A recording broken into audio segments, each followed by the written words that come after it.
प्यारी आपी। कमरे में कूदा काला सा चूहा।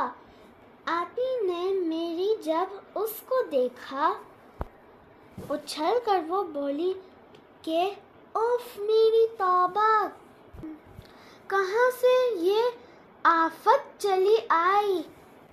अल्लाह, मेरी आई शामत। वहाँ से जो गुजरा, मुझे देखकर वो ये चीखी कि रुक जा मेरे प्यारे भाई, ज़रा लाना डंडा।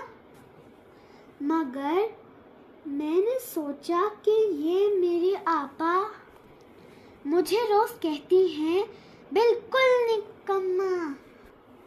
कहा मैंने हंस के, ना लाऊंगा डंडा।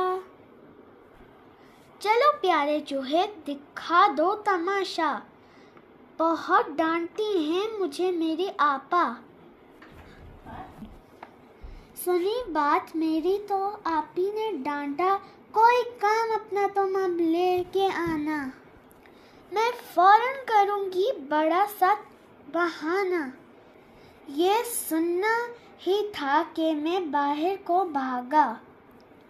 कहा प्यारी आपी, मैं लाता हूँ डंडा। अरे भाग चूहे, कहाँ से तू आया। मेरी प्यारी आपी को क्यों कर सताया। चला जा जहाँ से तू आया। शुक्रिया।